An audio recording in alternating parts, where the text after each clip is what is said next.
Welcome everybody. This is how you do the karaoke machine rental and the running of that karaoke machine for Karaoke Joe Company. First up, I'm going to go over the hardware in the karaoke machine. It's very simple. It's got some basic components and everything's labeled to where they should be set. And then after that, I'm going to do what we call the computer portion, which is the Apple TV and its basic menus.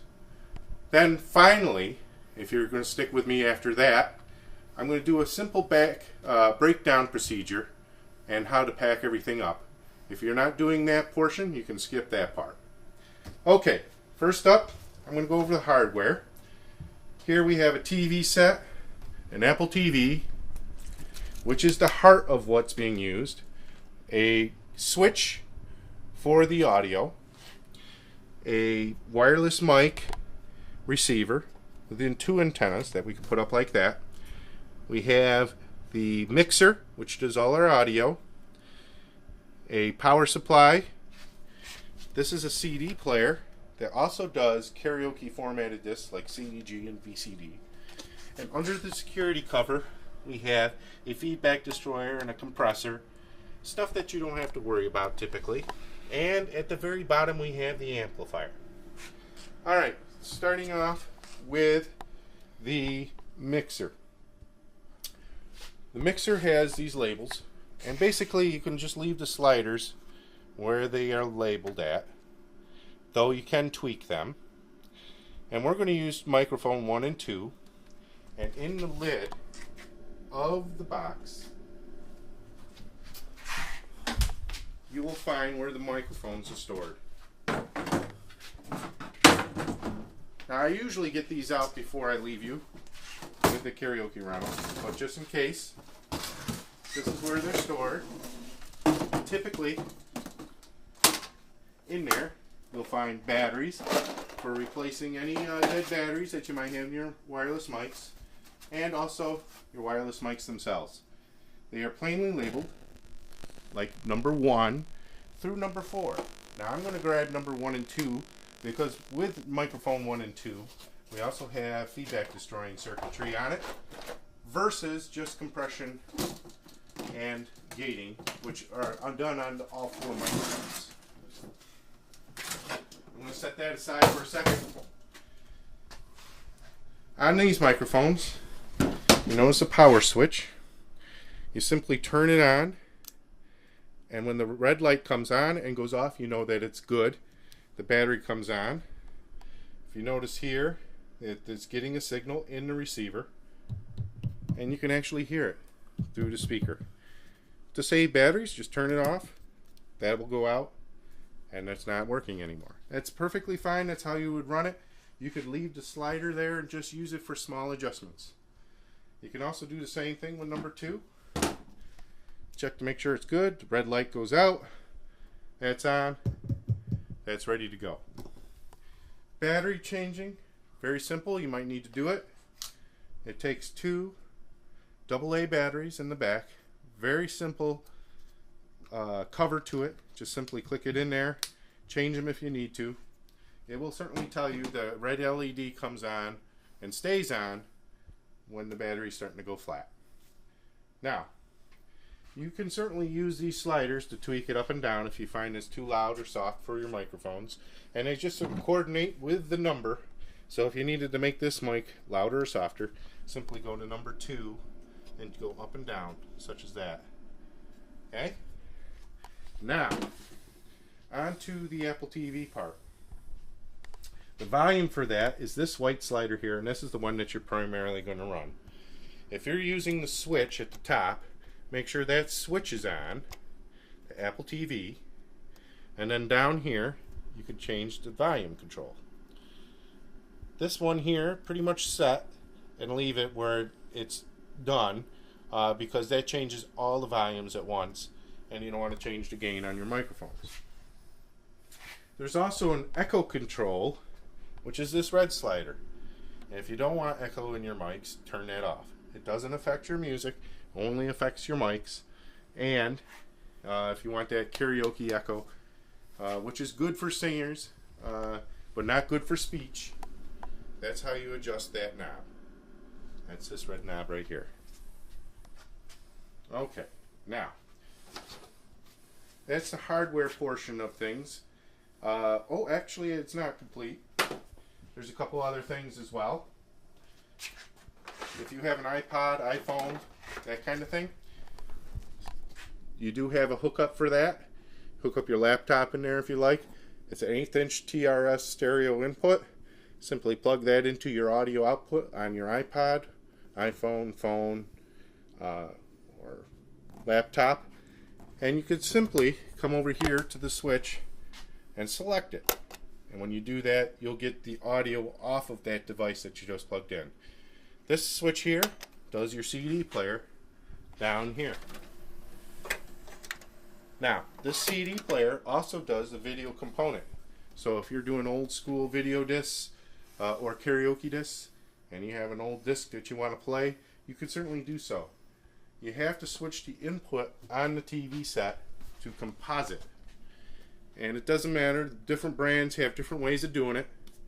So, showing you on this one may be one way, but basically what you have to do is go through the TV's menus and look for composite or video in, and you'll be able to get the video off of that CDG player. The other portion is that you can certainly play that, but you have to also push this in to get your audio, and you just adjust the audio that way. What it's set on now and what you're seeing is what we call the HDMI input, and that input's coming off of the Apple TV itself. Now, to go over things, make sure that all LEDs are on if you're having an issue. Specifically if you're having problems with your microphones, make sure you see LEDs underneath this security plate, because that will affect your microphone's signal. Alright, now I'm going to move on to the Apple TV portion, or the computer portion of this. Okay, first off, I'm going to go off to the first menu, and it's going to be under Music, My Music, and everything runs with this white remote. There's an up and a down, a menu, and a play button. Menu takes you back, play enters. Unless it's on a piece of music that's playing and it's shown on the screen as such, then it'll actually has a pause button, then a left and a right, or a forward or back, like tape controls. Alright, so we're going to go into Music, My Music, and I'm going to hit play to go in there. And I'm going to count to 5 because it's chewing on 25,000 songs. And the primary window we're going to use is what we call the search window. The play gets into there. And if you notice, the 4-way remote moves it around. Now here you could type in song title or artist. That's certainly very common, and it will give you a search and come up with what's in the libraries. Another common way that we also do is what we call the karaoke number, and this is just for karaoke songs alone. But we do have these books, and you could take a song and simply put in the number next to the song. Say, for example, B-52's Love Shack. It says 700 track 2. Well, it's easier to put in 700 than it is Love Shack. So we're going to go 700. And you'll see it come up. The disc, and you just go down to 700 track 2. And there it is, B-52's Love Shack. If you hit play, it will come up and display the lyrics, traditional video karaoke style. All video karaoke songs usually have a number in front of it, and they also say karaoke video version. If it doesn't say that, typically it is a regular song. Now, if you're doing a disc that's lower, like say disc 9, if you notice, all these karaoke songs have 5 digits. In order to do 9, it would come up with a lot of things that you don't need, and I'm certainly not going to find the disc that you're looking for. So if I plug in 9, right, you'll see all this stuff that comes up. Well, you don't want that. You want just disc 9. So what I do is I put zeros in front of it because it's 5 digits long, right? And you just wait for it to chew. You can see it going. And over here, there you go, disc 9 has come up. And these are all karaoke songs. So for lower numbers, certainly put those zeros in front of it. For bigger numbers, you don't need to do so. You can also just simply type in the artist you're looking for.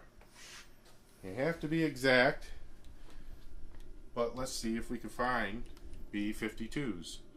Now for a special symbol like this, the slash, you have to go to that sub menu, down again, and well, see, it's already coming up. See, the B52s, this is our Rock Lobster song. Let's see what we have for regular music. Okay, so we go under the Good Stuff album, and you can certainly see that's a regular piece of music from B52s. And you can also do a thing called Genius and on-the-go programming with this machine. To get that submenu, you have to push the play button and hold it. So I'm going to push the play button and hold it. Up comes the submenu. Now, on the go is basically your own programmed playlist that you can add to. It's in the playlist section, and you could just simply add songs in there as you're playing it. So that's why they call it on the go. Genius is basically, it takes a song like Good Stuff and makes a playlist based on that song. And that's very handy. If you like a certain song, it will come up with other songs like it. So, for example, let's come up and let's see. Yep, it's come up. Had to make sure that the Apple TV switch was thrown. And there's our volume. I'm going to take that back down again. Alright. So basically it made up its own playlist based on that. And all these songs here are like it. You can actually reshuffle it if you want. By hitting refresh, it comes up with different songs. I'm going to go back to the other sections here. That's how Genius works. And basically you can Genius any about most songs. Not karaoke songs, but regular music. I'm going to go back up and we're going to go explore what we call the playlist section. In that playlist menu, you'll notice the on-the-go programming part. That's where all the songs you would select if you wanted to do on-the-go would be. And below that is the big folder for all the songs. These are playlists below it that are pre-done. In here, into this big folder, you'll find other playlists. And if you ever used iTunes, you know how playlists work. They're very simple. They're just gatherings of different things, of different pieces of music. In here, you'll notice that this is the new music library. These are just playlists off of my iTunes. Now, some of these you can certainly play and or check out, and it's certainly capable of doing that when you're doing a rental. There's like kids' favorites for karaoke. These are karaoke songs here, new listings. Okay. There's also ambiance type things. There's Christmas music. There's classic rock, country mix, dance club stuff of different types like disco, funk, rap and reggae. There's a Halloween playlist. There's an Irish St. Patrick's Day playlist, oldies. There's also things like the rock of the 80s, Springsteen, or alternative, hair bands, modern rock, pop rock. There's even a Sinatra, Bennett, and Darren playlist. All kinds of different playlists that you can choose from that has been pre-made, that I've made. And you can certainly play any of those or just make up your own just simply by going through the whole library in the search window and doing either Genius or just doing on-the-go programming. Going back again, if you ever get lost, I'm going to go through the menus one more time. This is our top menu, music, my music, play to enter into there. And you see that the search window is the most popular window to use because you could type in your song title, artist. Playlists are basically pre-done playlists, and when you Genius a song, it'll end up here. That's the conclusion of all the software part of things and how to run the Apple TV. It does take a little practice, but you can certainly find songs. The more accurate you are in typing in your song, the more that the computer can help you find things. Remember, there's about 25,000 songs in there. Enjoy your party. Now, for those of you that are sticking around and packing this up at the end, you want to make sure that you take a look, and the simple way to pack this up is simply, first off, just put in your antennas like this, gather up your microphones, we can stop the music, big power button here down in the corner, that's all you need. Just simply hit that, that turns off everything, and that's all you have to do for that.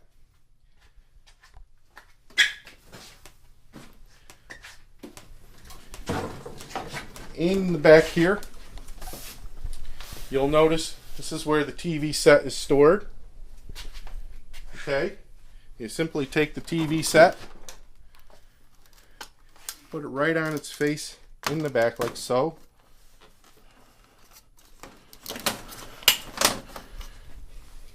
Take your remote, which has the Velcro on it, stick that in there.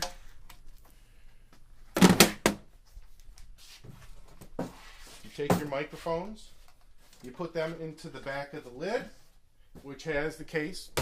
And this case does not disconnect, it is screwed on the back, so don't try to take it apart. Batteries are right here. This foam piece. These just simply fit into the foam. Make sure they're off. Save our batteries. Put that together like so. Put the batteries in, click that together. Down here, undo your speak-on cable, pull the metal tab, turn 1/8 of a turn before pulling it out.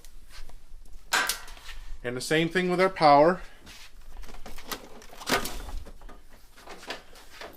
You just simply pack that up into the back here.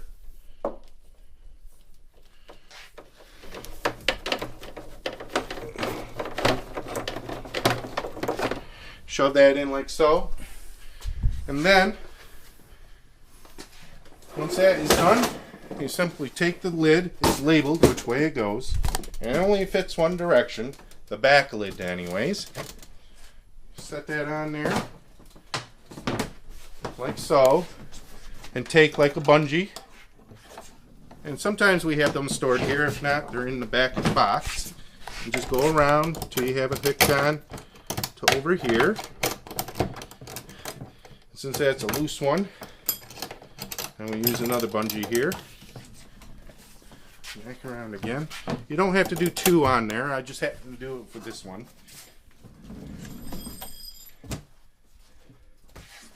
Front doesn't have any particular orientation, just goes on there. Take the bungee, you go around and set it on like so. Now, if you're just leaving it for the night and you're not transporting it, that's all you have to do. You don't have to worry about the ratchet. But if you are moving it, you certainly want to ratchet it down. The way I do it is I look for the sticker, because I want to stick the ratchet where the sticker is.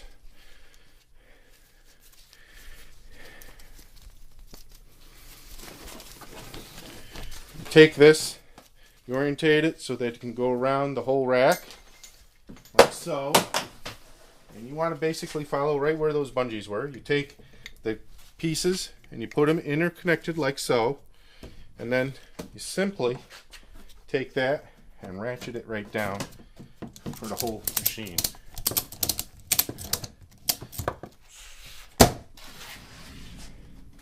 Okay, that's a little higher than I wanted. That's why we check.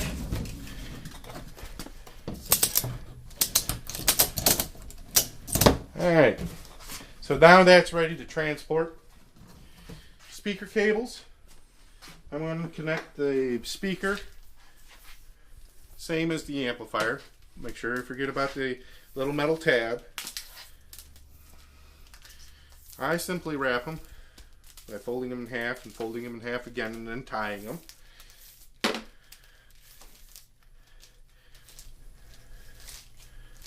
Okay?